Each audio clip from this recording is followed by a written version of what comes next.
Hey everybody, welcome to the Pursuit Podcast. Jesse Slaughter here. Tonight's guest, Tim Sheehy. Most of you know him as a candidate for the Senate for the United States. But what a lot of people don't know is, where did he grow up? Who were his mentors? That he was an academy graduate, and then he was an officer in the United States Navy as a Navy SEAL. We're going to dive into all of that. We're going to dive into his entrepreneurial pursuits, was owning an aviation company, and being part owner in a major cattle ranch and being deeply involved in agriculture throughout the state of Montana. We're super excited to have him on. My favorite part of this is when he talks about his family, when he talks about the love story with his wife and all of his children and how raising them is so important to him. And at the end, what's really exciting is he tells us the biggest problem with America, and he can break it down to one word, which is super exciting. Stand by.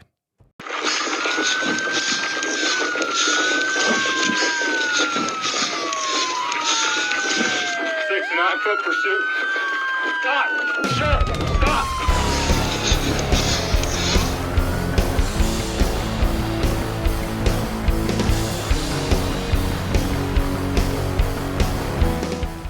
Hi, Tim. How are you? Good. How you doing? Good. Thanks for being here. Thanks for having me. We're really excited to have you on. So, running for the United States Senate, huh? That's right. What craziness made you decide to do this? Well, the craziness was Afghanistan 2021, watching the pullout, watching the drawdown, watching the disastrous, shameful collapse at Kabul airfield. For the first time ever, I decided that I needed to get involved in politics. And initially that meant donating and supporting, getting involved in our local party, because I knew when I saw that happen, when I was on the phone at night with our commandos and our interpreters, our American citizens that we'd left behind, talking to guys that I served with there that had helped our country, and I promised them that we wouldn't leave them. And they were crying on the phone to me, worrying their family was getting their heads cut off, because that's what was happening, executions in the street, terror. And I was ashamed to be an American for the first time in my life, after having served many tours overseas, my wife, active duty, all my best friends, many of whom didn't come home. And for the first time, I was ashamed of our country and what we'd done, abandoning those people. And while they were there, you know, the people who were helping us get them out, it wasn't American, it was Canadian, it was Australian Special Forces going out, bringing those people back. And when that was all over and the dust settled, and me and many of my friends had spent thousands of dollars, we'd spent hundreds of hours trying to evacuate these families, I said, you know, something's got to change. Something's got to change, and I'm going to get involved now. I had never been politically active before that. And, you know, a couple years later, here we are. Wow. That's a really good reason. Yep. That's a really good reason. So let's get to know you a little bit. Mm-hmm. Where'd you grow up? Minnesota. Yeah? Yep. Where in Minnesota? So a place up near Anoka County, so rural part of the state. Grew up right across the street from an old abandoned Army base, and we had, you know, it was farm country nearby. Grew up on a lake. You know, everyone in Minnesota lives on a lake. There's lakes everywhere. So went in the military right when I graduated high school. Went to the U.S. Naval Academy, met my wife there, and we both commissioned into the military, and for most of our adult years, we're at war. So she was a Marine, I was a SEAL, and planned to do a career. I got wounded, so ended up getting medically discharged, and we started our businesses here in Montana.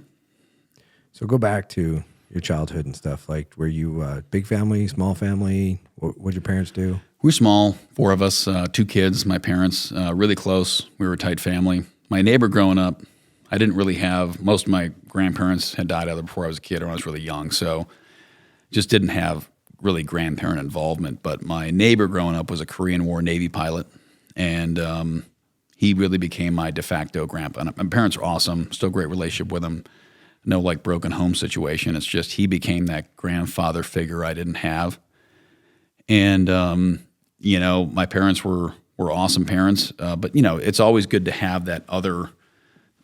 Parents are the best mentors you can have, but it's always good to have another set of mentors that aren't your parents, that don't have the same history with you, don't have the same position of authority, someone outside that quote-unquote chain of command that can be your kind of unaccountable mentor that, hey, I don't have to put you to bed every night. I can feed you sweets and send you off on your way.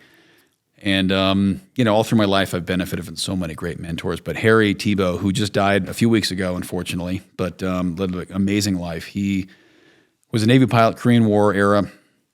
And, from a very young age, really we were neighbors and we lived out in the country. So I'd be out in the woods building tree houses. He had beehives. He made honey.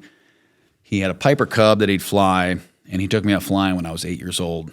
And I knew right then aviation was going to be the rest of my life. And he started teaching me how to fly, and I got my pilot's license. I sold an airplane before I could drive a car, and that was my mission in life. I'm going to go to the military, and he really inspired me to join the Navy, and that's why I went to the Naval Academy to be a Navy pilot. So what year about is this?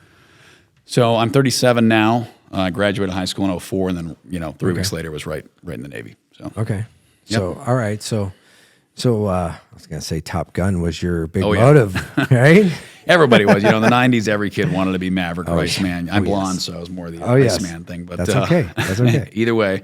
Awesome. And I was telling some of the veterans early at the VFW that, when I went to the academy in 2004, and 9/11 was still fresh then. Like it feels a long time ago now, but it was my sophomore year of high school. The Twin Towers got hit, and just furthered my commitment. Like, hey, now I'm going to go in the military. I knew I was anyways, but when I got to Annapolis that fall, we just had our first KIAs. The last time we'd had Annapolis graduates killed in combat was Vietnam. So it was a big deal when we had academy grads now getting killed in combat. It just hadn't happened in 30 years. So they brought us all in, and typically, an academy class, any Air Force, West Point, Navy, they break up the class by class rank and okay, this many are going to go be pilots, this many will drive submarines, this many will, be Marines, et cetera, et cetera. And they said, hey, we're fighting 2 big ground wars right now, Iraq and Afghanistan. We know all you guys want to go be fighter pilots, but at that point, they were taking guys who were driving ships and they were putting them in desert cameras and giving them rifles saying, hey, you're going to the desert. We know you're a ship driver, but, you're in the military, so here's your rifle, good luck. And I realized, I had my pilot's license. I love flying, but flying was really a selfish desire. Like that's what I wanted to do in the military. And it was very clear while I was there that, the military didn't need fighter pilots. They needed foot soldiers. And as I got to know the service and got to know, the Navy, I became really, really impressed by the SEAL community, just the quality of the people.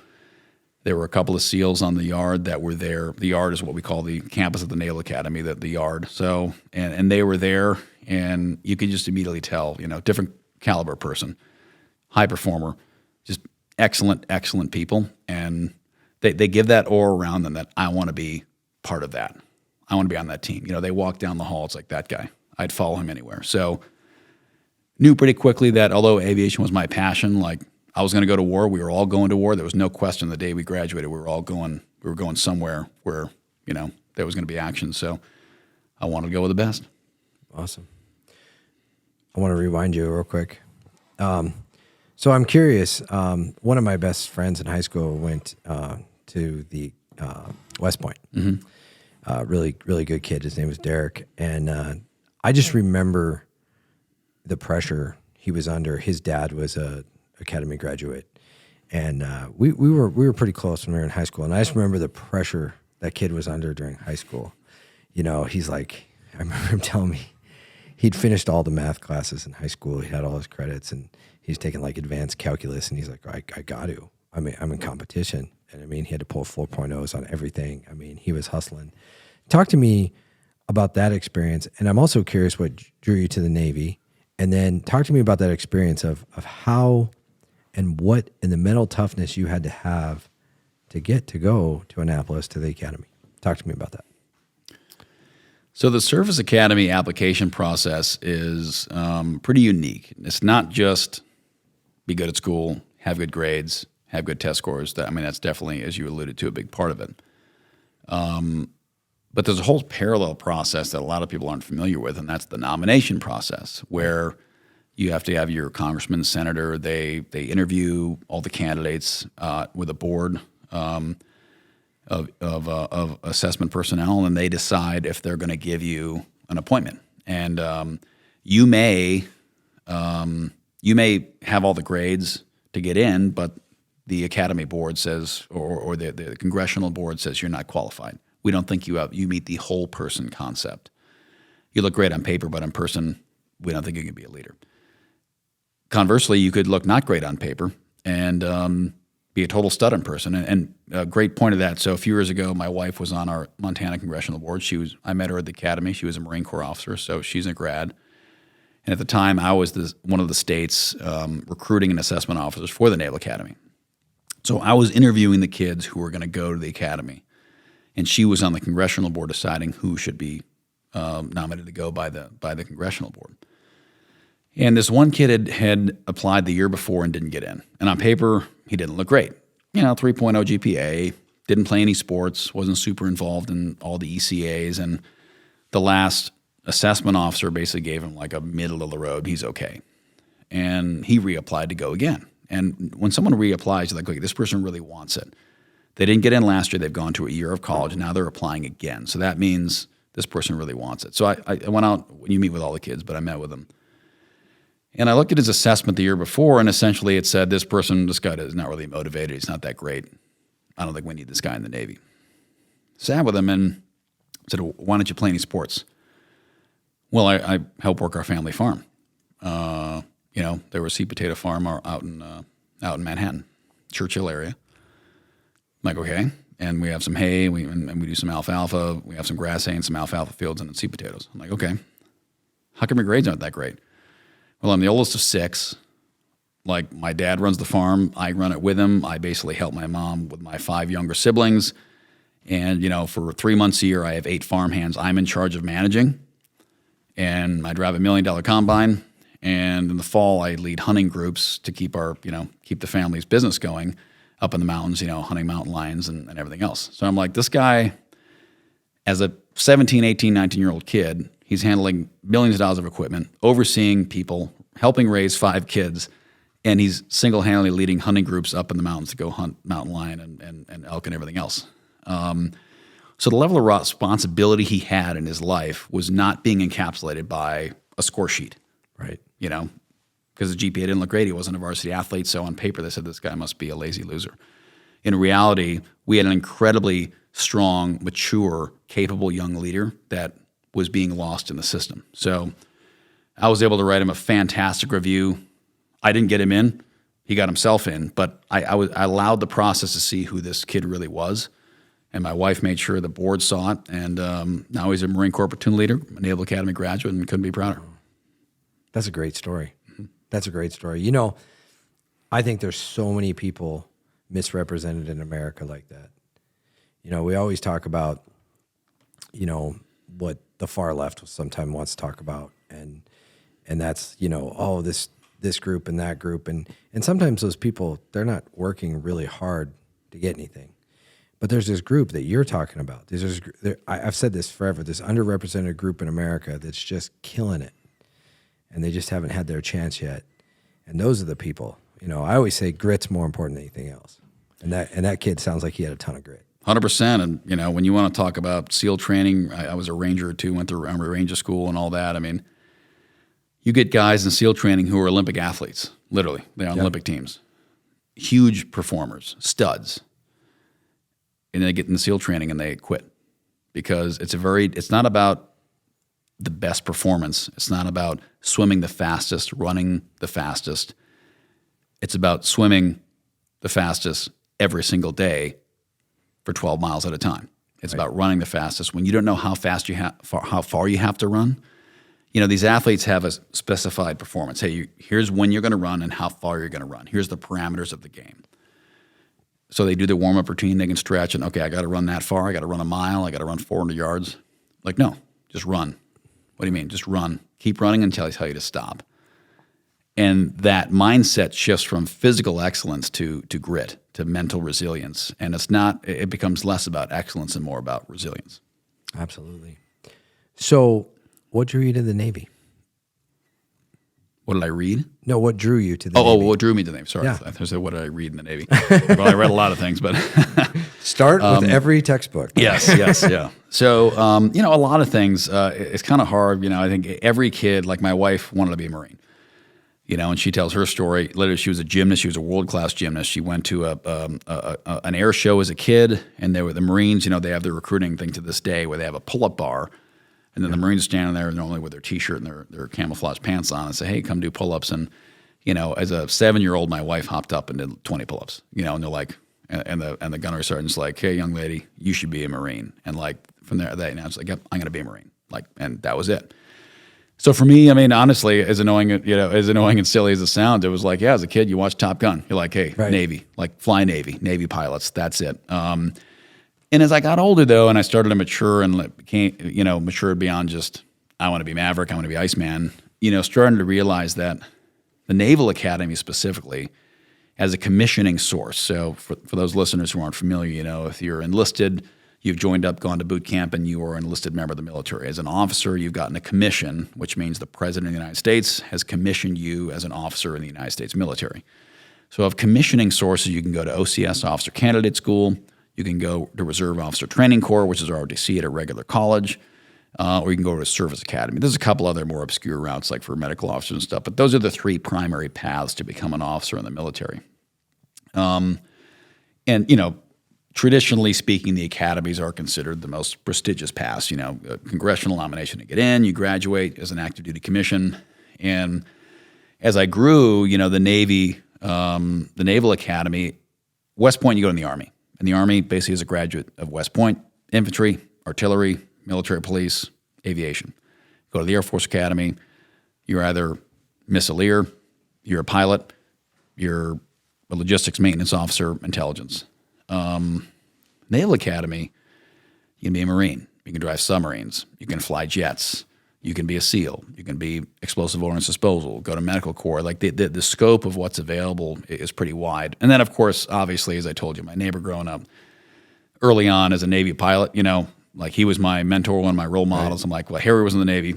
I'm going to be in the Navy too. And to be honest, they got the best uniforms. So. Awesome. That's awesome.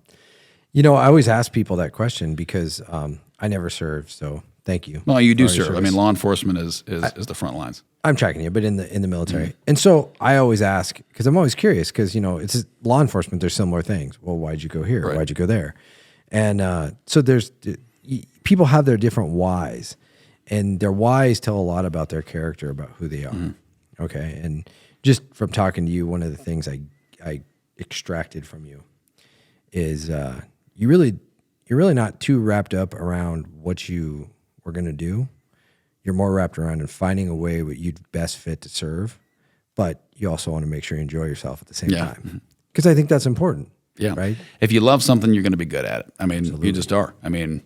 I can force myself. I'm a terrible cook. Like when I cook, it tastes like cardboard or worse. Like I'm terrible. I can survive, but it won't taste good. And I don't like doing it. But when you love something, have a passion, you're probably going to be a lot better at it. So I think you're absolutely right. So you graduate from the academy, and at what rank are you when you graduate? So if you're going to the Navy, you're what's called an ensign, an O1, the lowest rank of officer there is. Marine Corps, you're a second lieutenant. And while I was at the academy, it was kind of an interesting program I was able to be a part of. So during the war, early years of the war, so 02, 03, 04, 05. By the way, 2 days is the official start of when Operation Enduring Freedom, officially began. But 22 years. During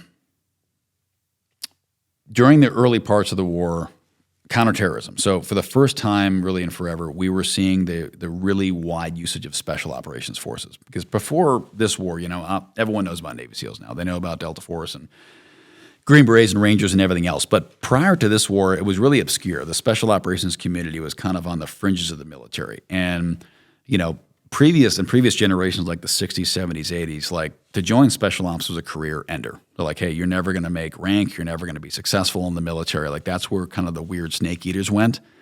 In the Army, you were infantry. In the Navy, you were aviation or ships, In the Marines, you were infantry, and you didn't go to special ops. So, but the special operations community that had been accepted was really the Army. And the Army ran and still does run SOCOM.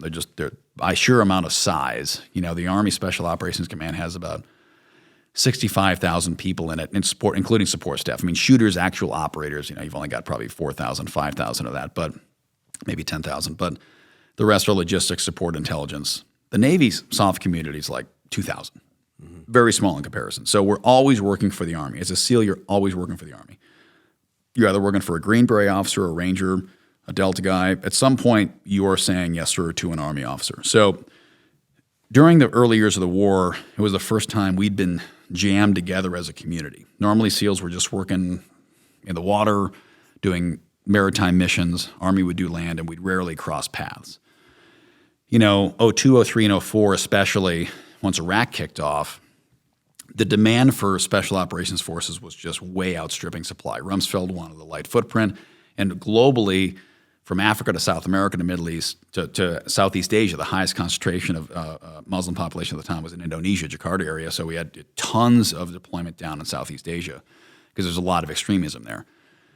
And there was way too much demand for special ops globally. So we started to create these SOTF, Special Operation Task Forces, and Siege SOTF, Combined Joint Special Operation Task Force. And that would combine units from all over the world. So we'd have the British SAS, Australian SAS, Canadian Commandos, Joint Task Force 2, Lithuanian SOF, you name it. All these different countries' commandos were kind of fusing together into a joint force. And in the U.S. side, the problems that were emerging was, you know, the Rangers and Green Berets, Delta, Marine Corps, they could all kind of speak the same language. Their ranks were the same. They were all land forces. Then you stick SEALs in the mix. Everything's different. Radios are different. Guns are different. Procedures are different. Our verbiage, our ranks, everything. So it wasn't going well. And people were getting killed as a result because, you know, just procedures were different and there'd be mistakes on the battlefield and people wouldn't come home. So there was a move to, you know, the Army's not going to like speak SEAL. So SEALs had to learn how to work Army. So I ended up being part of an experimental program. I got to go through Ranger School, Airborne School, Army Recon School, go through some Green Beret training and go deploy with the Green Beret troops. So I basically went through a very condensed Army Special Operations training pipeline and got to really learn and appreciate how the Army did business. So then once I became a SEAL, you know, I was both a Ranger and a SEAL, and I could kind of speak both languages. And I can't tell you what a huge benefit that was for me because, I mean, I graduated the academy. 3 days later, I'm in SEAL training. Graduate SEAL training 5 days later, I'm in Iraq. On my first SEAL deployment, I'd already deployed once with the Army crews. But, and of course, I show up first day, I walk in the Joint Operations Center, and guess what? There's a guy I went to Ranger School with. And he's there with a Delta troop, and we're like, hey, man, we're back. And fell right into it. So great experience. And, yeah, I went right into SEAL training. And after that, it was a rocking and rolling few years nonstop. So how many rounds does a Navy guy put in his M4 magazine? 28. How many does an Army guy? Well, it depends on which unit you're talking about. And they have new mags now, actually. New mags that hold more. So you never wanted to put 30 in because those mags will jam up. I always laughed about that, yes. So, I was trained by a guy who actually was a green team instructor at one time. Okay. Pat Rogers. I don't know if you're familiar with him. Doesn't ring a bell, no. But anyway, he was always 2 rounds down. Yep. Because he was a Marine Corps guy. That's Yep. what it came from. And then I've trained with other guys who were big Army. It's always 30. So a little joke. Well, big Army 30 for sure. I think Yeah. you know, Rangers but then they started to come out with weather mags later on that could hold more. But yeah, because now they've fixed all that. Yes, They're just like, yeah. no, just put 30 in. But that was a big thing a long time ago. So I'm really curious. What's it like being an officer, graduating from the most prestigious academy in the military, and then going to Buds? And talk to me through that experience. I'm just really curious. Yeah, I mean, it's the SEAL program at training. You know, obviously, it's always regarded as the toughest, and you know, I have deep respect for all of our SOF units, and there's a reason we have different. Because we always say, why don't you guys go to the same school? Well, we're fundamentally different. We're built for different purposes. So Buds is there for a reason. Green Beret training's there for a reason. Ranger School's there for a reason. RIP's there for a reason. You know, Delta Selection. So. But Buds is unique in that when you go through SEAL training, you retain your rank. In every other military special ops course you go through, you take your rank off. So everyone's just a student. And there are merits to both. Like in a Ranger School, you can have a major and a private, and there's no rank. There's no sir, there's no sergeant, there's no private. It's like, hey, we're just students. And then everyone rotates through leadership roles, which is a great experience. You know, I went through Ranger School when I was 19, through RIP 20 in Ranger School. And, you know, every day they change the patrol leader. And a really good reason for doing that is because you pretty quickly learn that part of being a good leader is knowing how to be a good follower. You need to know when to lead, when to follow, and when to get out of the way. Absolutely. And, when you have a 19-year-old private in charge of the class for the day, and you've got a major and a captain and a gunnery sergeant and a sergeant first class, because other branches will go too, and now they've got to listen to this zit-faced 19-year-old kid. It's like, hey, I can be a good leader by being a good follower. I can help support. He may be weak right now, but I can help support that leader by being a good follower for him. And but Buzz is unique in that when you go through, everyone wears their rank. And that means when you're going through as an officer, like, you're expected, like, a lot more heat's on you, a lot more heat. They see those gold bars a long ways away, and you're in the crosshairs. But for me, it made it easier because as a leader, I was so focused on everybody else, I never had time to think about being cold and wet and exhausted and hungry and in pain because it's like a busy day. You're like, oh, I didn't eat lunch today. In a day you didn't. But if you're sitting on in your couch doing nothing all day, like, I'm hungry, you'll eat 5 meals just because you're sitting there doing nothing. But when you're so worried about everybody else and making sure everyone's has their gear, everyone's safe, like, you literally, the days go by so fast because you're just so focused on your team. And then when the evolutions come, we call each thing in BUD/S an evolution. This log PT obstacle course, whatever it is. You're so focused on leading your team through that your pain doesn't even register. Right. So. Absolutely. No, I can see that. It's interesting. It's funny you say that. Someone asked me the other day about my position, hey, being sheriff, it's awesome. You're the leader. And I'm like, and I always laugh because I was like, I'm not. It's a title, but I follow 85% of the time. I maybe get to assert my authority maybe 10 to 15% of the time. Because I'm more interested in empowering my team. I'm more interested in my team leading me because I know that if they do, they have buy-in and I know they're ready to go. And I totally agree with you. The only way that you're ever going to be a good leader is if you're a good follower. I completely agree with you on that. That's spot on. So I agree. I was wondering if you were going to say there was added pressure because that's kind of what I was curious about. Yeah. Totally is. So then just kind of walk me through what happens next. Well, so to be a SEAL out of the academy, there's only normally slots for 16, 18, 20 guys out of the academy. Normally 200 or 300 guys want to be SEALs. So they screen you before you go. And so at the academy, starting your second or third year, it changes depending on, sometimes the process adjusts. They start whittling the herd. So they say, hey, first things first, you got to take a SEAL PT test. And basically they give everyone out and that's I got to remember now. It's a it's a 3-mile run. It's a 1.5 mile swim. Max pull-ups, max sit-ups, max push-ups, and all back to back to back 5-minute rest between each one, and then they add up the swim and run time, and then they subtract the pull-ups, push-ups, sit-ups. They have points and they subtract that, and then you get a total score. And basically you have to score a certain amount. I'm not going to pretend to remember the numbers now, but normally it's like you want to run the 1.5 miles in about 8 minutes, 8:30. Swim the 1.5 miles in 12 minutes, 15 minutes. You want to run the 3 miles. You want to be holding a 6-minute mile on those. So, you're looking at 30-minute, 28 to 30-minute-ish. And then, you want to be 20 pull-ups, 100 push-ups, 100 sit-ups. Normally, that's your target. Like, if you want to be in the competitive group, you got to be in those numbers and back to back to back to back. So you got to do that, and then they put you through a mini Hell Week at the academy to screen out. So normally that takes the herd from 300 to 200 to like 100, the PT test. Then the screener, they push you through a screener, which is basically a mini Hell Week. It's 3 days, and to be honest, it was worse than Hell Week in BUD/S. Wow. And then out of that normally comes 40, maybe 30, 40-ish. And then that's your SEAL crop. And then from there, they do interviews and psychological tests, and then one final PT test, and then they pick 16 to 20 from that, and then they go to BUD/S. And 99% of those guys pass BUD/S because the expectation of, as you're coming from the Naval Academy, you will make it through. And not only will you make it through, you will be a leader through BUD/S. So, getting to BUD/S as an academy guy, like, you kind of know you have what it takes, but then the pressure's really on because instructors know. They know who the academy guys are. And they're like, hey, this guy went through ROTC at Florida State.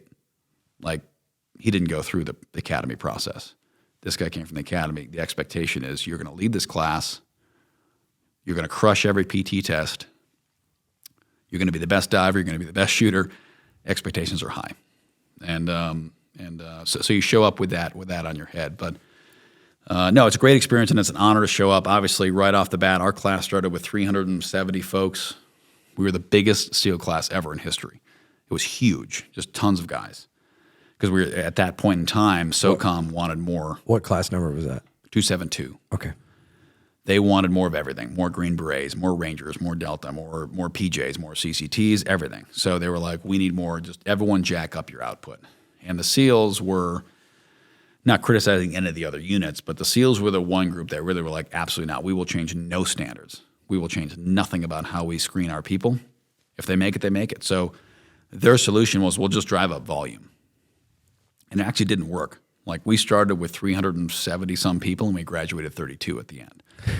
So we still failed 93% of the class. Is 32 a normal number for graduating? It's about normal, yeah. And that's what they confounded them. They're like, we keep shoving more into the blender and the same amount's coming out the other side. What's going on? And the reality is, as I say, like, when you go to BUDS is finding SEALs that already exist. It's not making SEALs. Right.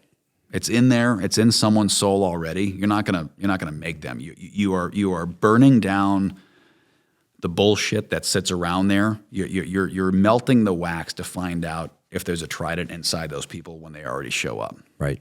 And there's a finite amount of those people. And no matter how many you shove in, you're still probably gonna get the same few out.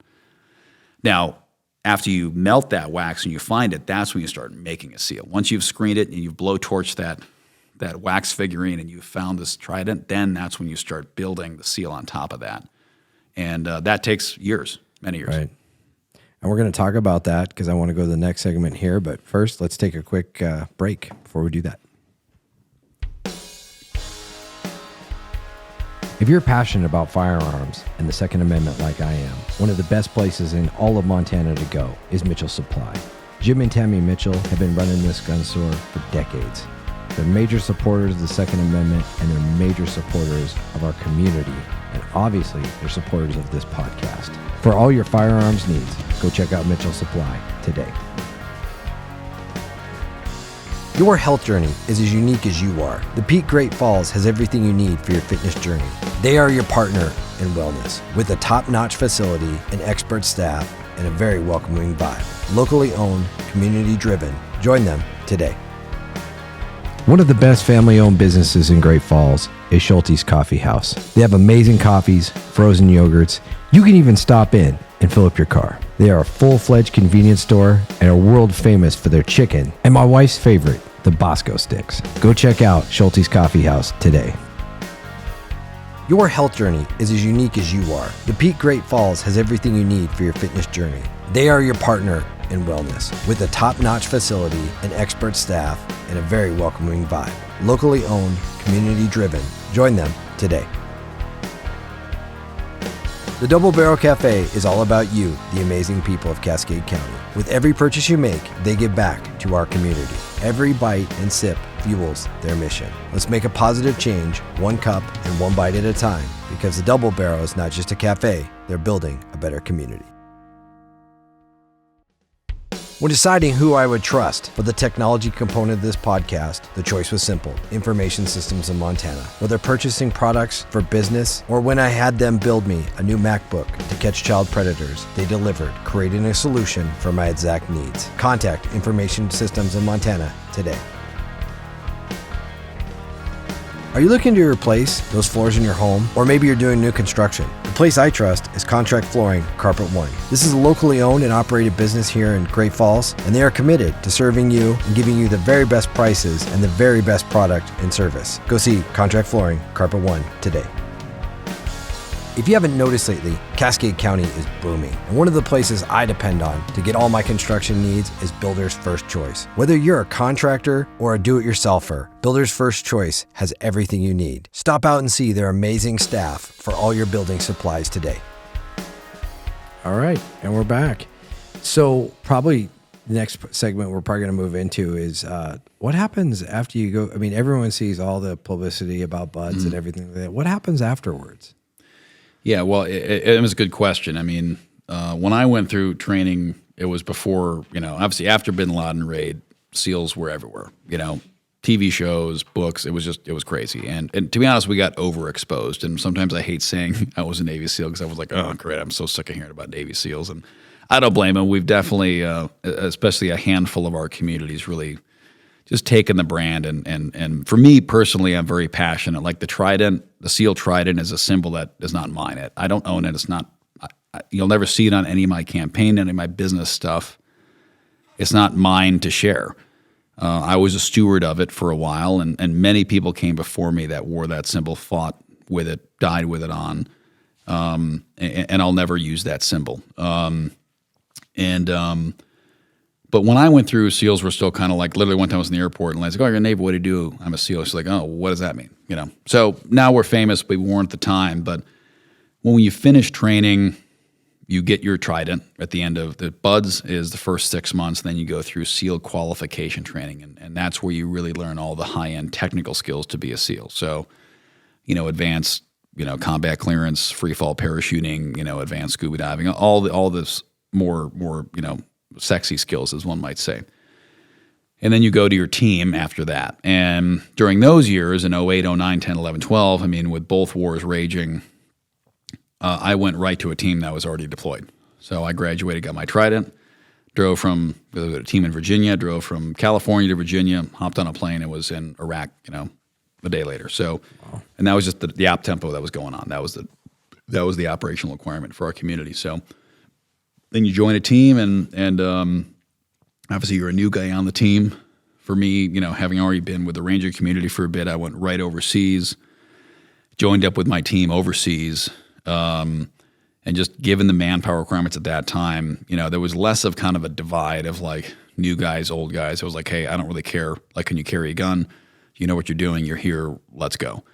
And there was far less kind of community stratification. You'd have Rangers with SEALs, with Green Berets, with Delta, with, Marines, with British, Australian. It was very, whatever it took to get the job done, you got done. And I just loved being deployed. Being at war was obviously terrible. Lost friends. I was wounded multiple times, saw terrible things, but it was also the very, very best experience you can imagine. You see great people doing great things. You see amazing selflessness and heroism. You see incredible evil, incredible kindness at the same time. And you feel that range of emotions in a rawness in a way that it's the reason a lot of veterans come home and have severe challenges, because you can't replace that extreme emotional experience. Everything else just can be dull after that. Everything else, it's hard to get the adrenaline going after that. It's hard to get this, feeling of fulfillment after that.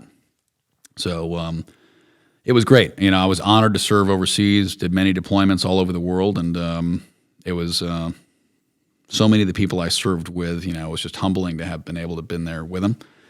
And, as I embark on this new journey, whether it was my businesses I started when I got out or whether it's now running for the Senate, it's always making sure I live up to the legacy of those people, most of whom didn't come back, because I know that their expectations of me would be very, very high. Absolutely. So you said something, and you touched on it, and I can't wrap my head around it. You said serving with the Rangers, and then you've talked about, because I served with the Rangers. Tell me how that ties in. I missed that. I heard you talk about it, but I missed it. Yeah, so when I went to the academy and I did that exchange tour with the Army, when I went to Ranger School and Airborne School and Recon School and had that experience there, made a lot of friends and served, in those units, largely in a training capacity, so I could get that Army training first. Did do one overseas deployment in that time, but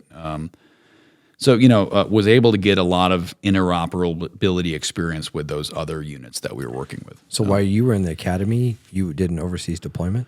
Yeah, so that when I was talking about that exchange program, where I went down there, went through all that, and yeah. This is a really cool behind the scenes, because I don't know that these things happen, so that's fascinating. It was again, a lot of things. Obviously, everything changes over time. That was not a common thing. It was a very brief period of time when, of course, we were in 2 wars, and our military was scaling up and reorienting for this counterinsurgency, counterterrorism battle, and I was able to partake in this program, and it was a great experience. So, did you go to both theaters in Afghanistan and Iraq? Did you Yep, serve I in did both? Iraq and Afghanistan, couple tours there, 1, 2 in Iraq, 2 in Afghanistan, a third quick trip to Afghanistan as well. Served in a couple other areas around the Middle East, South America as well. Did some counter-narcotics work there, deep in the jungle, Amazon.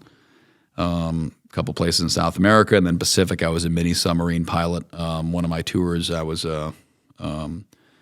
part of a special reconnaissance team that would do missions around the world that required undersea operations. So we have a mini submarine capability in the SEAL teams that can do different strategic incursion missions and reconnaissance missions around the world. So very, very cool capability that I was able to be a part of. So this whole time you're talking through all this, talk to me about the intersection of your military career, which is soaring. I mean, it's cruising, and you're doing great things for our country. You're serving our country. You're a leader in our country. Everybody leads, but you're actually in a position of authority to lead. Tell me about the intersection of your wife and you, and where this occurs and all this. Talk me through that. How does that work? Well, I was 19, she was 18, so I was a year older than her at the academy, and she came in the year after I got there. And, the older you are, you fill these training positions. And the first class, you're a plebe. So when you first show up, your first year, you're a plebe, which is, plebiscite. It's meant to be you're the lowest, most useless person in the world, So when plebes show up, they yelled at, they run everywhere, they do PT. So for the first year, you're a bottom feeder. So she showed up as a plebe, and as a plebe, you don't consider them like worthy of dating or observation of any kind. But it was later in the plebe year when people started to kind of chill out. Is less like. And anyways, I saw her in the gym, and I saw her knock out 30 pull-ups. Not too often you see a woman knock out 30 pull-ups, like straight up, like just like they weren't like sloppy pull-ups. It was like I was like, wow, like who is that? And, obviously walked over and checked out who it was. And I was like, wow, that's impressive. And she'd been, as I said earlier, a gymnast growing up. So decided to begin pursuing that target. And even though it was against the rules, and took me like a year and a half. But we ended up, starting to date at the academy. We eventually got found out. So I got in trouble and got, kicked out of my company, but it was worth it. And then, so I graduated, went to Buds. She graduated the next year, went into the Marine Corps. And we saw each other about 45 days spread across 6.5 years. Wow. 2 days here, 3 days there, 4 days there. One time I came back from 5 months in Iraq. We had 2.5, 3 days together. She left for 8 months to Afghanistan. She gets back from Afghanistan. We have about 2.5 weeks-ish in the U.S. We weren't necessarily together. We were just both in country. And then I left for another 9 months. And so that's just kind of how it went, like on and off, on and off. And in the process, we decided we should get married because I got wounded. And I'm like, hey, at some point, if you get killed or wounded or, like they don't recognize girlfriends. So we wanted to actually get married. We loved each other. So we got married. And I decided to marry her. It was my third overall deployment. And we had just lost a guy on that deployment, just been killed. And I was sitting there thinking, and I was like, I've loved this woman for years.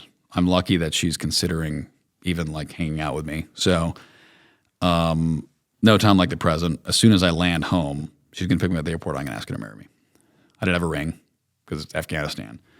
So I walked down to the local bazaar and walking through, and I'm trying to find a ring. And there's like this guy selling, Afghan jewelry. And I'm like, I guess got to get a ring. I'll get a real ring later, but at least I'll get one here that I can just propose to her with, and I'll sort it out later. Ceremonious. Yes. And this guy is this little bazaar, this trinkets and crap, and I can tell the stuff. It's like soda cans crushed into jewelry here. I'm like, whatever, I don't care. It's a ring. So I find this ring, and this guy is the consummate, bazaar. Oh, sir, very good, very good, very good. I have good, the very best sterling silver. This is the excellent silver, top quality, very good, number one, sir, very good. I'm like, yeah, okay, well, what's the stone in there? He's like, oh, I cannot speak for the stone, but the silver, sterling silver, very good. And I'm like, oh, man, yeah, sure. I think the stone was like crushed glass that he shoved in there. But so, I buy it, $15. From a crack pipe. Yes, exactly. Yeah, your neck of the woods probably.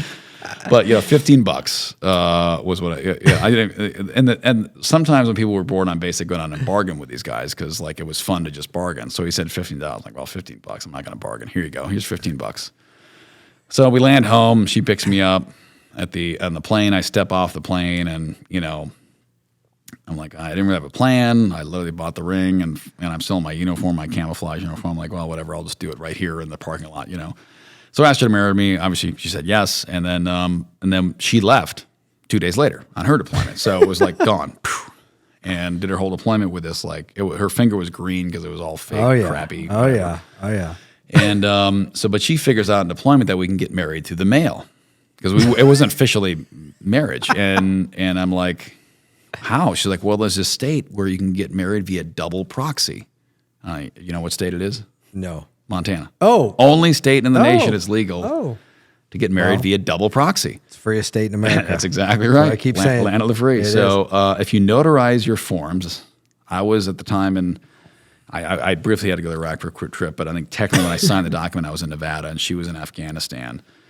I know at one point I was in Iraq, Afghanistan, but she was in Afghanistan the whole time. I was in Nevada, I think at the time that I shipped it in. And then I went overseas quickly. I'm sorry. And so 2 weeks later, we get the documents back. Like, oh, we've been married. And we looked like who the proxies were. We're like, I don't know, like John and Karen got married for us in Kalispell Courthouse, Montana. So, we were, it was tough few years, no question. I mean, we weren't going on business trips and golf trips. We were going to the war zones. But we made it work. And eventually, we were able to get stationed together finally for our last couple of years in service. We were still active duty, but we were at least cohabitating, which was nice. Where was that at? In Hawaii. So, yeah. Oh, that's not bad. No. That's not bad. But, a lot of Hawaii sounds great, but when you live there, about year one, you're like, get me off this rock. Yeah. But it's definitely a cool place, and it was a really magical time in our life. But that's when I was doing the mini submarine work. Yeah. And she was at the Marine Corps unit there. But Tim, that's one of the coolest love stories I've ever heard. Seriously, that's absolutely fantastic. What's your wife's first name? Carmen. That's awesome. Yeah. So I love that story, and I love the commitment that you both had to your country and to each other through that time. That's super cool. Yeah. That's she's a stud. Yeah, that's amazing. That's absolutely amazing. So what was her MOS? So she served with the Combat Engineer Battalion on the East Coast, their 8th ESB, I think it was called. And in those years in Afghanistan, 09, 10, 11, 12, a lot of it was route clearance because, IEDs were the weapon of choice. I got wounded by a couple IEDs, lost a lot of friends to them. So, I mean, the IED threat was very real, very, very much fueled by Iran. Iran had some advanced explosives, and explosively formed projectiles particularly, and they would fill Iraq and Afghanistan with those targeting American troops. And so with the engineer battalions, every war engineers do something different. It's like they kind of get tasked with different things. And in this current war, it was route clearance. So they were doing a lot of just constantly clearing roads and bridges and everything of explosives so that, although it was partially military, a lot of it was so the civilians could get around and keep the economy going. Because when you think about it, I mean, think what would happen here if every road closed immediately and you couldn't move around. The economy dies. You can't move your commerce. You can't go to the store. You can't do anything. And that was one of the weapons the Taliban, Haqqani network, Al-Qaeda would use was economic warfare against their own villages because they, it was a war of control. We want to control the people, which would then help us control the terrain and the country. And the Taliban would use IEDs not just to target American troops, but also to control the villages, control the Afghans. And, they would block off a series of roads or valleys to ensure that they couldn't use those valleys for their own economic purposes because the people would say, well, don't go over there, we're going to get blown up. So they'd literally mine whole valleys, mine roads, mine bridges to ensure that these people would stay corralled where they wanted them to be. So route clearance was a big part of her mission. Wow. That's an intense mission. Yeah, it is. Yeah. Yeah, that's a super intense mission. In fact, I mean, don't take any offense to your service, but she might have had the more dangerous mission. No, yeah, she's a total stud. Like I said, Yeah. it's people always like, oh, you're so good. I'm like, no, my wife's way better. And she's delivered 4 children totally naturally, no epidural, one into her own hands, literally like a football. Like she's a total stud. So, That's awesome. yeah. You know, my wife's the same way. My wife and I met. I was a young police officer. She was a CPS worker, and we were working a child abuse case. Oh, cool. And it led to this like That's a great mission. door kicking, arresting the bad guys, finding meth in the house, whole thing. And we're upstairs in a bedroom. And she asked me if we know this mutual friend. And I said, yeah. And she said, oh, he was supposed to set us up. And I remember my friend telling me this. And so I'm like all official. I'm like, well, I can't ask for your number right now. I'm at work. It's not official. And she's just like, here's my card. So yeah. And so my wife also has then been a probation officer and worked. And so we've been on hot calls together, pulling our guns on people together, the whole 9 yards. So, I mean, I can relate a little bit. Yeah, no, sounds like you can. And having a warrior wife, man, I can relate to how proud you are. I really can. I mean, I have a wife that is just like, we have 3 children. We just adopted one. So we have a 18-year-old, 15-year-old, and a 3-year-old we just adopted. And yeah, it's rock and roll time. Yeah. And I met Walter. So, Yes, hey, only. I know your world too. Yeah. And, there's something about that. And you have that warrior woman and you're like, you're a more powerful man when you have one. 100%. Because she can kick ass, not just at home, but the whole world. And so you're like, think about what I can do because she's got my 6, Yep. and I've got hers too, right? So that's awesome. I love that story. That's probably a story you need to tell a whole lot more. That's a great story. Yeah. Yeah, that's a super great story. I love so did you ever replace the ring? I did. Yep. Yeah. She still has the original, but Good. I eventually got her real one. She never even asked for it. She didn't need it. But I got our new one, and we both have cool ring stories. And then my ring here is actually a piece of an SR-71 Blackbird. No way. Yep. So I was in a fatal plane crash a few years ago. Sorry, real quick. Yeah. I want to hear the story, but Yeah. what material is it? So it's like a magnesium titanium alloy. Okay. And it's part of one of the engine fairings on the back Okay. where the afterburner would come up. And I was in a plane crash a few years ago. It was a fatal plane crash. I survived. The other gentleman, unfortunately, did not. And I got injured in the hospital. My hand was swelling. A bunch of glass and metal went into my hand, and it was swelling. And they had to cut my ring off, and they ended up losing it. So then my wife replaced it with an SR-71 because she knows I love that plane. But so we both have pretty cool ring stories. That is cool. So where is the Afghan ring? Where is this? Hers is at home. It's in our little jewelry box thing. That's 'Cause awesome. It got to like her hand was just green all the time. I'm like, yeah, You gotta we'll keep keep it as a historical forever. artifact. Forever. Yeah. That's such a cool story. So after that, I mean, we're done. Let's wrap it up. No, just kidding. That's a great story. So tell me what happens next. So you're in Hawaii, and then what happens? Yeah, so I was a mini submarine pilot with our special ops team there. Really cool mission. Loved it. I'd been wounded a couple times overseas, and then on one of our dive missions there, we had a malfunction with our mini submarine. The mini sub, if you've ever seen like Hunt for October, it's kind of like that, except it's a wet submersible. You land on the back of the big submarine. And we had a malfunction, and I got the bends pretty seriously. It like popped a hole in my heart, and I had to go in the chamber for about 10 days and get recompressed. And then that was kind of the final injury after, getting shot, getting, shrapnel and IEDs and everything. Like, hey, like you've been, you got one too many holes in your body now. Like you're done. Time to move on. And, we'd planned to do a career. So really had to like, all right, well, we're done. Like we got to figure out what we're going to do. And So how many years in do you have now?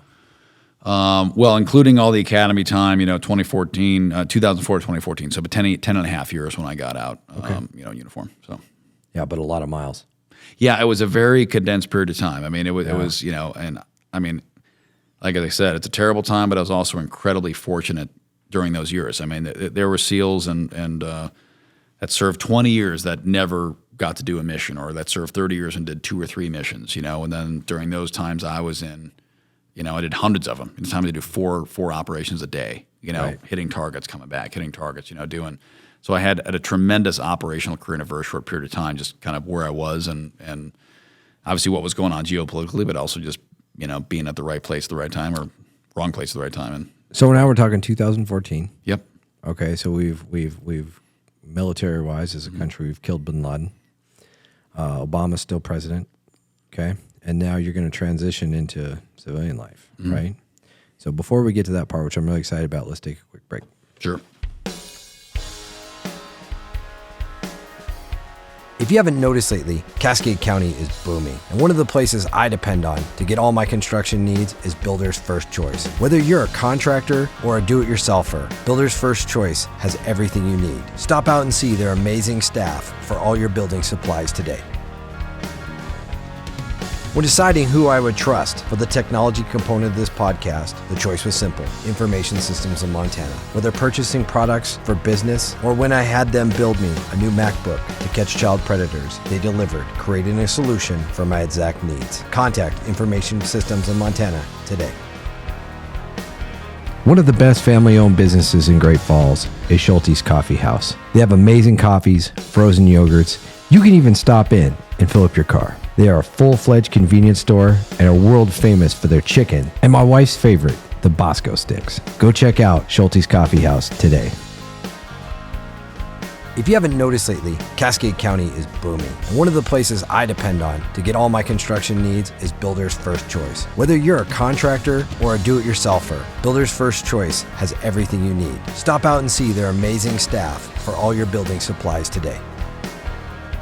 Your health journey is as unique as you are. The Peak Great Falls has everything you need for your fitness journey. They are your partner in wellness with a top-notch facility and expert staff and a very welcoming vibe. Locally owned, community-driven. Join them today. The Double Barrel Cafe is all about you, the amazing people of Cascade County. With every purchase you make, they give back to our community. Every bite and sip fuels their mission. Let's make a positive change, one cup and one bite at a time, because the Double Barrel is not just a cafe, they're building a better community. If you're passionate about firearms and the Second Amendment like I am, one of the best places in all of Montana to go is Mitchell Supply. Jim and Tammy Mitchell have been running this gun store for decades. They're major supporters of the Second Amendment, and they're major supporters of our community. And obviously, they're supporters of this podcast. For all your firearms needs, go check out Mitchell Supply today. All right, Tim, and we're back. So when we left off, we were talking about your military service and your military career. And so you get injured, you get medically retired, served 10 crazy years.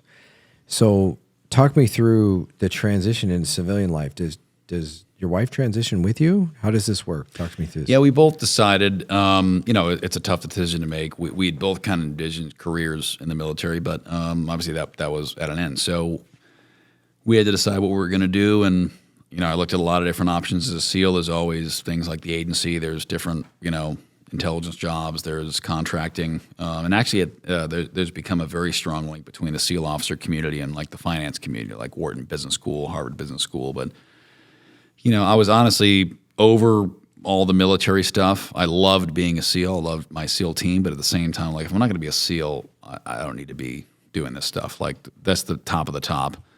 And to be very frank, as I've told some folks, it had been a short period of time, but, people forget World War II was like 3 years long, Right. Like we had been fighting constantly from Carmen and I, at that point, 6.5 years. And and I was a little frustrated too. I'd already started to see, it wasn't nearly at the point of frustration in 2021 when I saw Kabul fall, but I'd seen how hard me and my brethren had fought on the battlefield and how politically our fight and our victories were being squandered.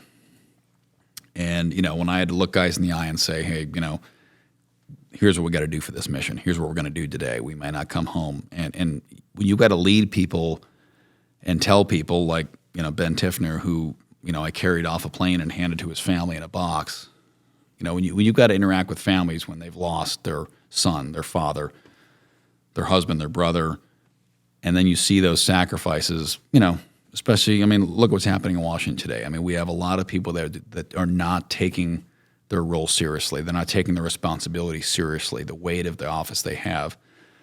You know, I was pretty disgruntled, to be honest, as was Carmen, and we were ready to move on with life. And we'd trained in Montana before we'd go to Afghanistan. So I'd been here several times. Been here growing up. We had family all across the Sheehy clans, kind of Minnesota, North Dakota, Montana. So always fondly remembered it. But when we'd come out here to train, my wife has visited me.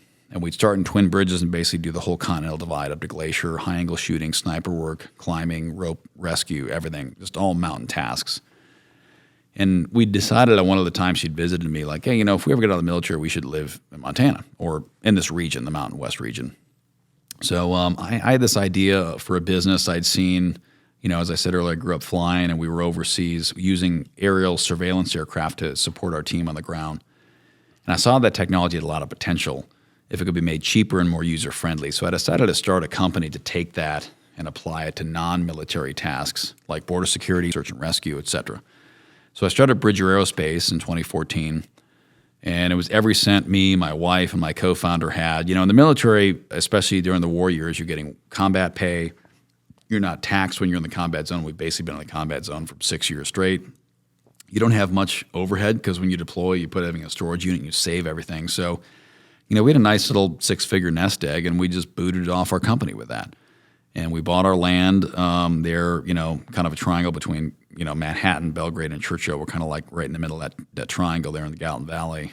And we bought our land, and we lived in a tent literally for months. And we built a barn that we lived in for 4.5 years. And it was like bootstrap central. Like, you know, my wife was driving a 98 Chevy Tahoe, and, you know, and like we were just built it from scratch. And we bought a surplus plane from NOAA, the National Oceanographic Atmospheric Administration. We designed a very rudimentary infrared sensor.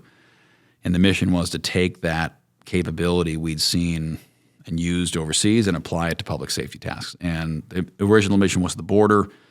Obama years, they didn't want the border secure. So, you know, as much as I was driving up and down the border, showing them what we could do, it was like, hey, guys, like we don't have the money and no one wants the border secure. So one Border Patrol agent literally told me that. I was like, hey, we love what you're selling.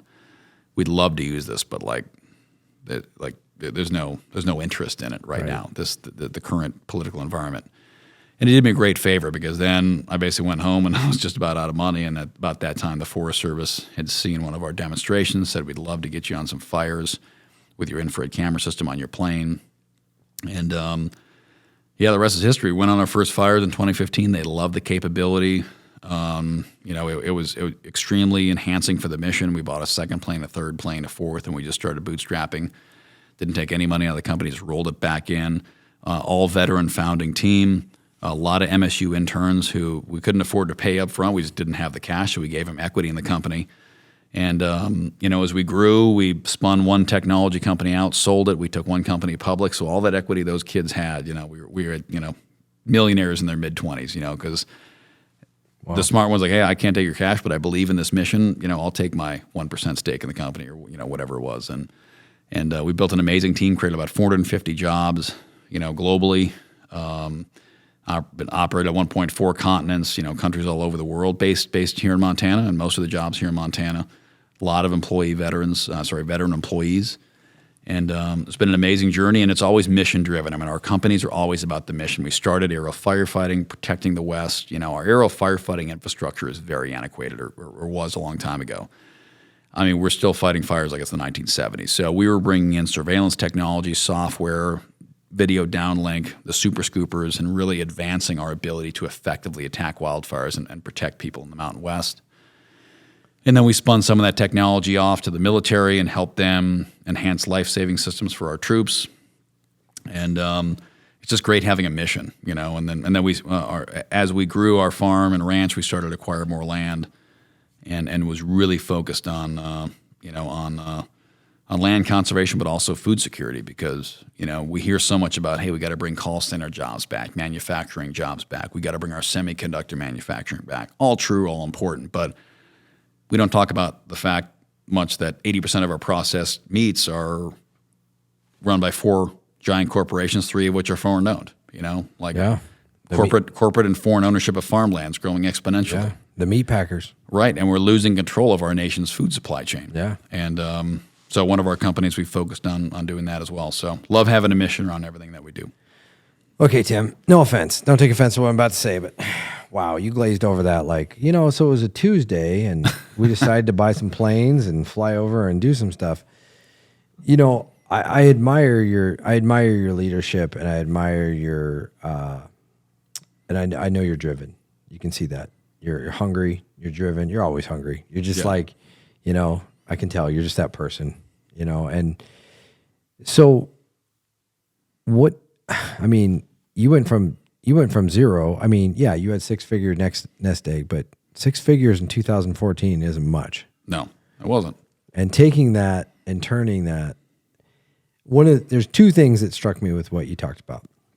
Number one is it appears that you created momentum, and your leadership ability was able to understand momentum and understand, okay, we got momentum, we're going to ride it. And I'm picking that apart. So if I'm wrong, tell me I'm wrong. But I'm hearing you understand the law of momentum, and you're using it. You're using that positive action, and you're moving it forward. The other thing I found interesting is how many people you were able to believe in you and believe in the mission and put their chips in and just believe in what was going on and what you were doing. And that is amazing. Like that's real leadership. Where did you learn that? Where does that come from?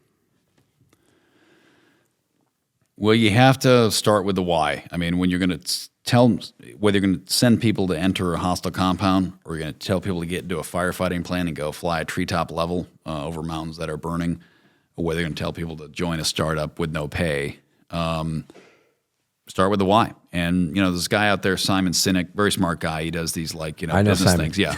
He's always like, oh, look, I came up with this idea, start with the why. He's smart. I like him and everything, but it's kind of like, you didn't invent that, dude. Like, right. Every troop leading procedures from the military, which have been in place for 100 years. Rogers Rangers invented the rules of the Rangers.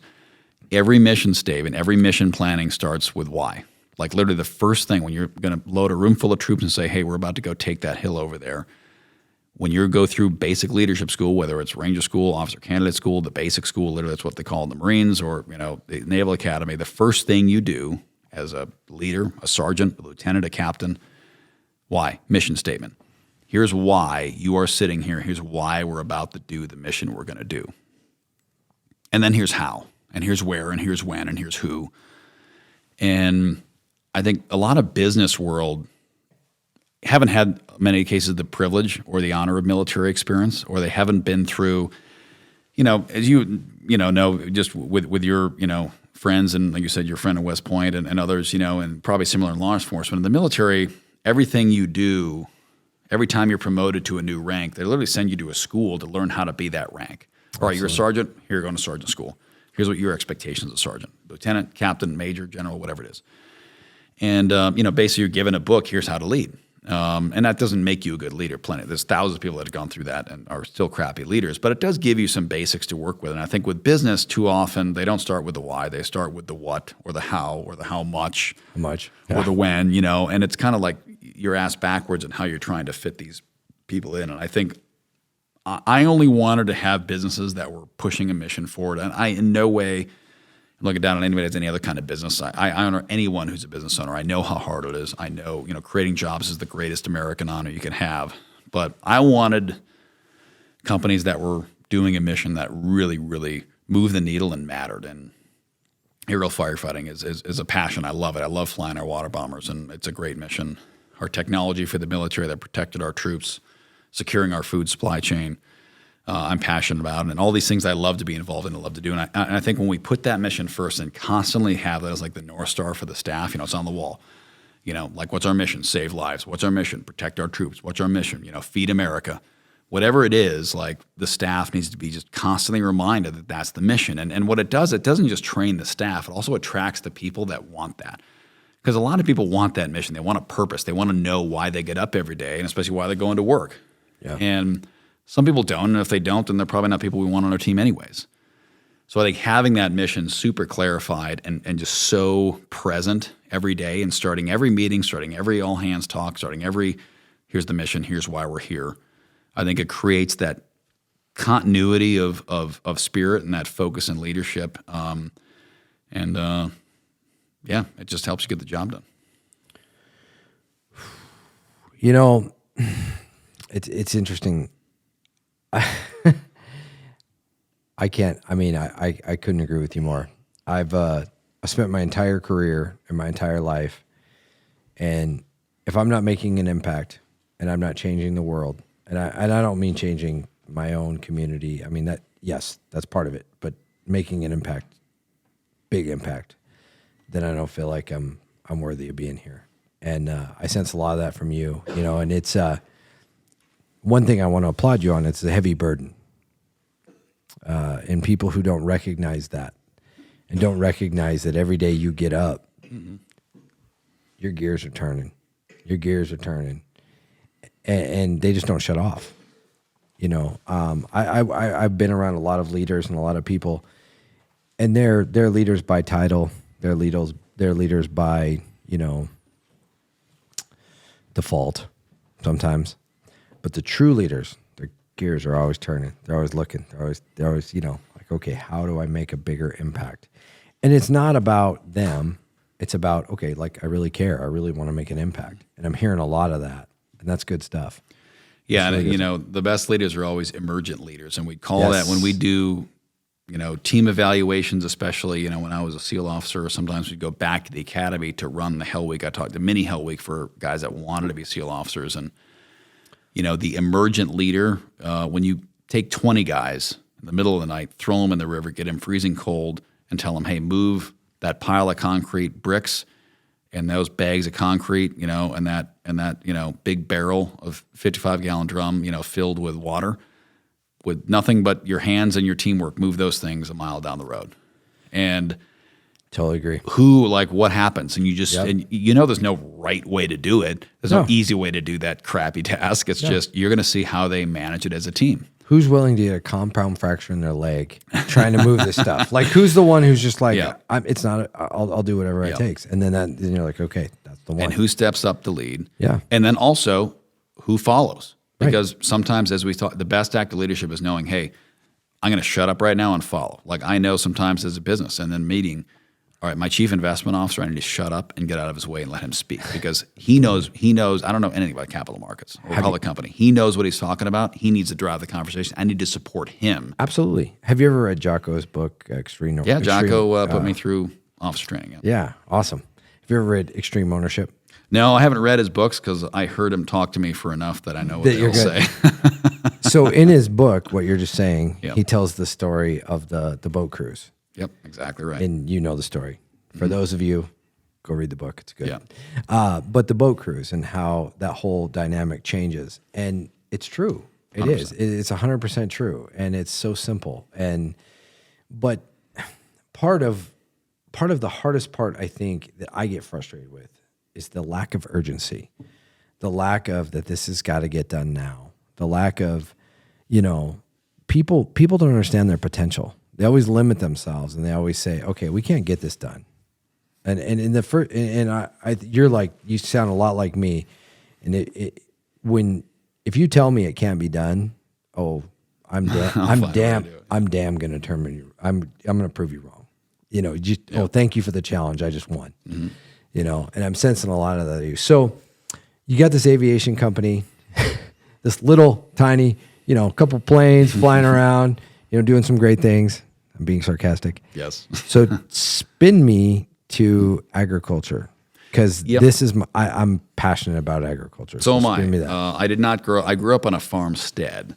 It was an old 1800s farmstead, and it had been chopped up and sold. But it was only 5 acres, but was all in the country. And we had the chicken coop and the old barn and the carriage. We had this really cool carriage house on our farmstead that was left 100 years old, and it was just. So I grew up in the country, grew up around ag. We were not farmers, we were not ranchers, but just loved the land, loved, that whole environment. And when Carmen and I settled in Montana, we bought our land. It's a 60-acre square there next to about 200 acres of state trust land. And we started to learn by doing, replanted our hay field, cut, rake, and bale our own hay there. We do our own vegetable garden, started to raise, little livestock here, goats here, chickens there, and just we're passionate about, we're not like we were like off the grid survivalists, but like, hey, we want to learn how to make our own food and we want our kids to be involved in that. We homeschool our 4 children. We're passionate about being present and part of their education and their upbringing. We want faith and family and agriculture to be part of their upbringing. So, as the businesses started to succeed, the first few years were just like completely lean. We had no money. It was all just going to the company. And then, as we started to use some different financing, venture capital for the tech company, we raised some private equity for the aviation company. We sold one division of one company, took one public, some cash started to loosen up in like 2018, 19. And we started to acquire, little bit by little bit and get some land around in central Montana near Martinsdale. And I was really passionate about building a ranch there that would be able to raise an entirely vertically integrated meat line in Montana. Because especially during COVID, where the vision really clarified early in 2020, I remember I was walking out of Town and Country Foods in Belgrade. And, the shelves were empty. It was early COVID. I couldn't get meat, and we walked out of Town and Country and a guy and I were walking out at the same time. And he looked up in the Horseshoe Hills, said, I can see black cows right here, but I can't buy beef in the store. Like, what the hell? And it was a simple comment that, like you said, we see problems. I'm like, yeah, he's right. That is stupid. Like, I'm surrounded by cows, but I can't buy beef right now. And I kind of clarified my mission of, okay, we started to kind of build our agriculture portfolio, but I want to do more than that. And I started to just, ferociously read about agriculture and corporate ag and meat packing and food supply chain. And, most Americans have really no clue where their food comes from. Like, they just don't. I mean, some distant, it comes from like a farm, right? Or a ranch. Yeah. But, most Americans who live on the coast and cities, they don't understand that, like, hey, that hamburger you're eating, like some guy in Montana or Texas, Oklahoma, or Nebraska, like he roped that cow, wrestled it to the ground, branded it, vaxxed it, tagged it, and then looked after and cared for it for years. Right. And after that, after it was cared for and grazed and fed and fattened, then it was processed, like the amount of effort it took for a lot of people to bring you that little piece of meat is incredible. Absolutely. And most people have no idea. They take it for granted. When I see people throw food away, it drives me nuts. I'm like, how much work I put into, like, I see that ground meat going in the bag, in the garbage can. I know what it took me and my kids and my wife and our crew, to create that. So, I became passionate about American food production. Because one of our greatest superpowers as a nation has been our ability to be food independent and be the breadbasket of the world. Absolutely. And I really worry that we're losing sight of that. Whether through foreign ownership of our land, foreign ownership of our meat processing, excessive genetic modification, or just the loss of agriculture in our culture. So few people are involved now. How many people can hop in and drive a combine? How many people know how to bale hay? How many people even know, what roping a cow looks like, how many, there's just such a breakdown. And when you look at agriculture, I'm actually writing a book on it right now that will talk about the history of American beef and how it's really shaped our culture. So that's how we got into ag. We have a feedlot in Billings. We have a grass range in central Montana, hay farm in Belgrade, and we have some great partners across the state. My ranch manager and president of the cattle company actually was my sniper on my SEAL team, so we served together. Now he's in Montana running our ag operation, Greg Putnam. And we're really proud of it. And once again, it's a great mission, feeding America. What could be better? What's the name of your ranch? Little Belt Ranch and Little Belt Cattle Company. We're in the Little Belt Mountains down in Martinsdale. You owe me a baseball hat. Remember? You told me. It's yes, fair. I did. I should have given you one off my hand. No, you're good. You're good. I'm just teasing you. So, no, I couldn't agree with you more.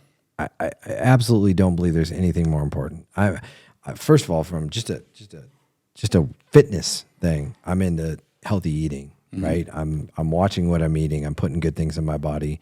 I'm eating, lean meats or wild game, and that's what I'm eating. I love beef.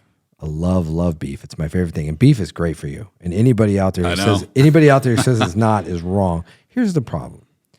the big corporations, the big meat packers, and everyone have ruined beef for a lot of people because they've injected with hormones, they've added things to it, they've done things to make it wrong. That's not what we're talking about. We're talking about the pure stuff. We're talking about the good stuff. And it's so good for you. I have a heavy diet of red meat. I don't have heart problems. I don't have any of those issues. And I eat a heavy amount of red meat. It's very, very good for you. Yep. And I feel the same way. And it's the greatest gift that God ever gave us was the livestock that he put upon this country, upon this world. And what I was going to spin back to the country is people forget that America is the most fertile land in the world. And that there's a lot of people that argue we could never have a food shortage. I mean, I would argue we could geopolitically. Yeah. But left to our own devices, you could never have a food shortage in America because our soil is so good here. How fortunate are we? God gave us this beautiful land. And so I'm super into it. So talk to me about your agricultural, so you're a SEAL. You don't come from a ranch.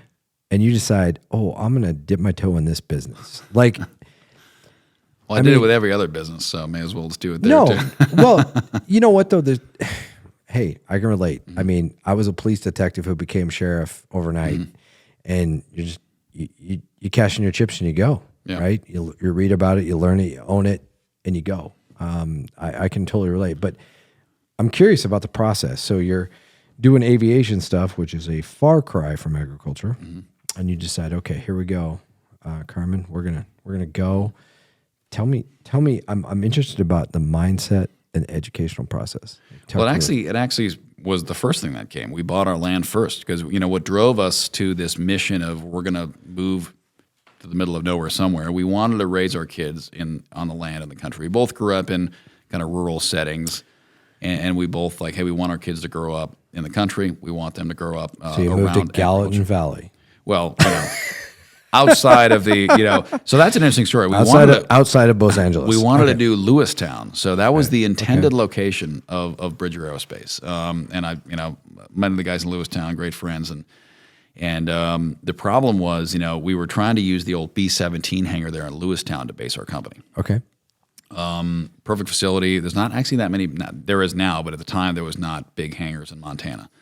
And Los Angeles wasn't really quite Los Angeles yet. I mean, it really is now, but at the time it was kind of trendy, but it was still like a quirky ski town. Now, obviously, it's gone nuts, but it's still a great community. But so we wanted Lewistown. Airport couldn't work. The door wasn't big enough on the hangar. We tried to get it modified. The building was too old. It was a World War II hangar, and so that kind of went by the wayside. Then we went to Ennis, and that was it for a bit, and then that was before we moved. I was kind of trying to get all these locations set, and then Bozeman was ended up being the spot because not only was the airport well equipped for a growing operation, but I knew I would need some engineering talent at some point, so I wanted to be near an engineering school.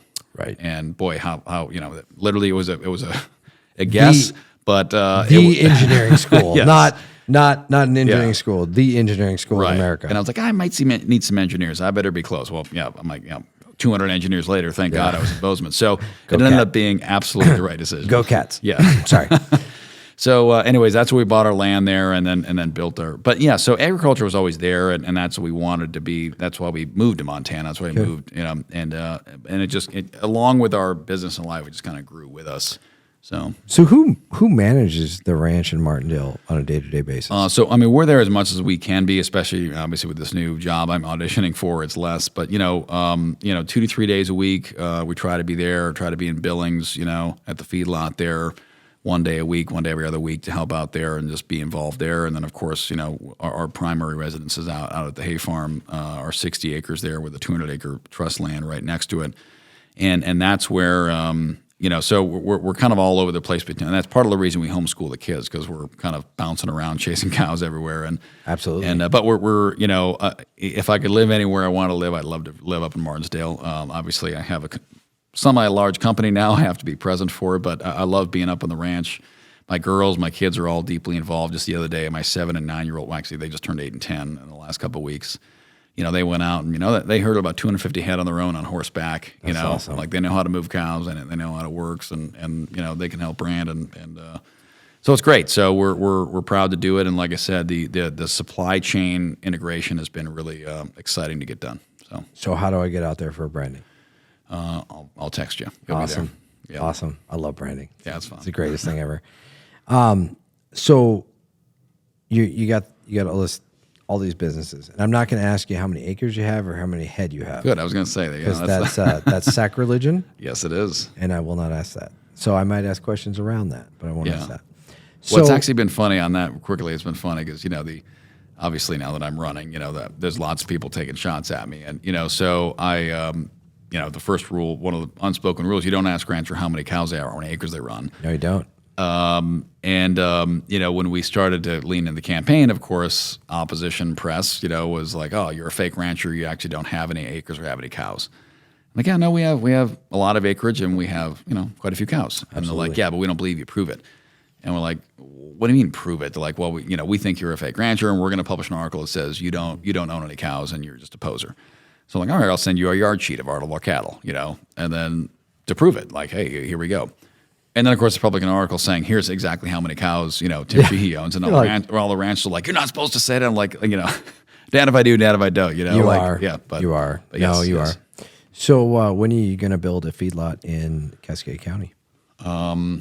I don't know. That's a good question. You should. Yeah, right now you need more packing capacity here. Right now packers. So the rumor is I know, we're going to get a feedlot, which I was kind of against at first because I didn't understand it. Yeah. And as long as it doesn't get shipped out to China, which was the original rumor, I'm all for it. I'm in. But everyone talks about feedlots to support it. I was about to say, everyone talks about the processors like they're the bottleneck, and they are a bottleneck. But really, feedlots and processing plants go hand in hand. They have to work together to be able to keep the continuum going. Absolutely. Absolutely. So this is the Pursuit podcast. And obviously you're running for Senate. Mm-hmm. So what's your pursuit? What are you chasing? We've got to save the country. That's it. That's it. Tell me how we're going to do it. We need to recognize the challenges that we're facing as a nation. We need to be clear-eyed. We need to stop focusing on the noise and political stunts and parliamentary, palace intrigue. We need leaders who are willing to actually very clearly identify the problems, talk about the problems, and solve the problems. And I know that's easy to say, but it can be done. We've been in very challenging times before as a nation. From the Civil Rights Movement, we were tearing ourselves apart in the street, to the War of 1812, to the Great Depression, to the Civil War. And we've been here before where we've been polarized and divided and mad at each other and feeling like there was no way ahead. And every time we've pushed our way through these challenging times to come out the other side better, stronger, faster than before. But it's normally there had to be a very painful process in the middle. And I'm hoping that a new generation of leaders can step in. Congress, Senate, President, governors, whatever it is, and try to lead this nation to a more perfect union. And that's going to require tough leadership and not just pandering to people's worst impulses. Social media has done a terrible job of just dividing our society, letting people hear only what they want to hear, what they think they should hear. And it's created these echo chambers that have reinforced the identity politics that have divided us so much. And I think it's going to take a new generation of leaders to step in. Look at DC. It's full of a lot of people that have been there for 3, 4, 5, 6, 7, 8 terms. The same people go back and forth. They're there over and over again, and we can't expect the same people that have gotten us to this point to be the people to solve the problems that they created. Tim, what rank were you when you retired? Well, I didn't retire. You have to be in for 20 years, but yeah, I was a lieutenant. When you made it, you were a lieutenant. So, lieutenant, tell me this: what's our number one challenge strategically in America? If you're a leader? Apathy. Okay, that's our number one challenge. Okay, we do not have people that really recognize how incredibly lucky they are to be in this country. I've been in 93 countries around the world, carried a gun in a lot of them. We're not perfect. But to have been born in this country, to be able to live here, is an amazing privilege. Not a right, a privilege. And, people talk about the American dream. There's no Mexican dream. There's no Portuguese dream. There's no Vietnamese dream. There's no Chinese dream. The only country in the world that's got dream after it is America. Right. You know, people aren't crossing deserts and swimming across oceans to move to China, Venezuela, you know, but they're coming here. And I think so many Americans are apathetic to our flag, to our Constitution, to our free market, to our principles. And they're just like, you know what, this country is not that great. It kind of sucks, you know, and, you know, our history is not perfect. And, you know what, you know, this coffee's kind of weak and like my yoga pants don't fit right. And like, Yeah. you know, so few Americans have really experienced hardship, especially hardship, you know, in service to a greater cause that, you know, they're apathetic towards what this country stands for. And I think that's honestly our greatest threat. Wow. So I'm impressed with that answer. I was expecting something like the border, something strategic. That's kind of why I threw the Space robots. That's Space robots are the greatest. That's threat. why I was going to say AI. We could go down this road. But you went to a, you know, software issue, not a hardware issue. Mm-hmm. And that's impressive. That's great leadership right there. That's really great leadership. I'm impressed. You know, it's funny, you pointed at my arm at the flag, and when I felt like our country was on our knees during COVID is when I got this tattoo. And it was a total virtue signal. And it was, the statement was this, is no, it's not. And we're going to stand up and we're going to rise and we're going to do this. Because I do believe I am the most blessed person in this world because of brave men like you that I get to live in this country. And I get to live under the shelter of its freedom. And yeah, I'm in law enforcement and I got your back and I'll take care of your family here. Mm-hmm. Absolutely. You know, we'll die for your family here. There's no question. And it's a teamwork thing. But every day I cherish living here. And I love that that's what you focus on. It's it's a software, it's the mindset, you know. That was the most unpolitical answer I've ever heard to that question. And I was, and I mean, I did, honestly, if you would have said the border, I would have been happy. Totally happy.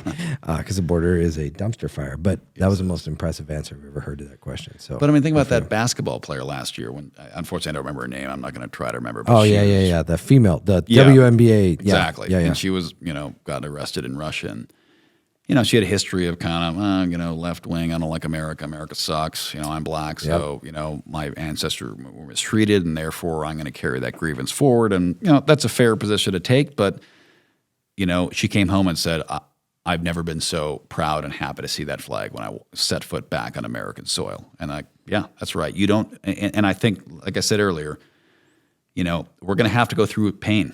And I don't think we felt it yet. I think it's still coming. And we're seeing it in some places. I mean, New York City, the governor of New York is now saying we need a border wall. I mean, are you really, when would you, if she would have said that when Trump was in office, I mean, people would have gone apoplectic. Yeah. And it's pain because the human beings are conditioned just like animals. We learn by pain. You know, shock collar on a dog, cattle prod for the cows. Your kids touch the hot pan, they get burned, they learn.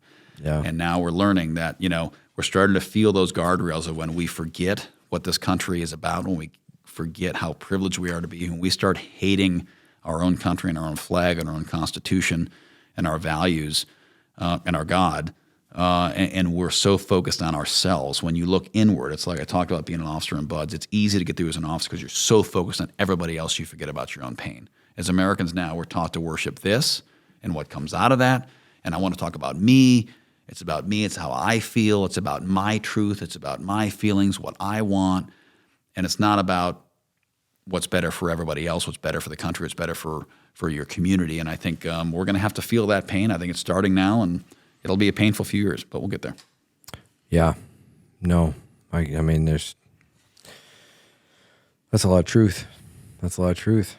Well, I got to tell you, I was excited about this interview. I was really excited, but you exceeded my expectations. You've accomplished a lot of great things, you know, and you highlight that really well in what you talk about all the time. But what I really liked was the details. And sounds like you have a wonderful family. It sounds like you have a wonderful mission. And it sounds like you're setting course to do some great things. You know, there's a couple things that this podcast is really kind of standing for and that we're kind of purposely doing. We're going to let anybody and everybody who wants to come on here tell their story. You know, But there'll be some people that I will go, wow, that's a compelling story. And there'll be some people I'll be like, thank you for your story. Yeah. Yeah, we'll edit that one down a little bit. Well, but no, we won't edit it down, no, because the reality is it's for the people watching. It's for them to decide, and there was a lot of truth that you spoke here, and I really appreciate that. And you were vulnerable and you were open, and I really appreciate that as well. So, I wish you the best of luck, and I know you're going to do great things because you're a great leader, and I really appreciate you for coming on. Thanks a lot, Tim. Thanks for having me. Yeah, God bless you, man. You too. Take care. And a lot of people want to know, how do we support this podcast? How do we get more content? How do we make sure that what drives this podcast? It's super simple. Please subscribe to our YouTube channel. Go on our YouTube channel, hit the subscribe button, hit the like button. Those algorithms help us out a lot and help us get feedback on what we got going on. Comment. The comment section should be totally out of control. It should be something that, we're just, it should be uncontrollable. The other thing is, steal our material. Take our material, monetize it, make it your own. Do whatever you want. I don't care. Just tag us in it, give us credit, and we love it. We love it. We want you to see all this material, take all this material, use it for whatever you want. It's the internet. Hey, this is America. It's all supposed to be free for that, right? The other thing you can do also, if you own a small business or you just have word you want to get out, call us for advertising. As you'll hear on this podcast, you'll hear advertisers on there. We have advertising as well, and that really helps drive our podcast as well. And remember that every dollar from this podcast goes to support the Sheriff's Legacy Foundation, a local charity, and a 501c3. Thank you, everybody, and God bless.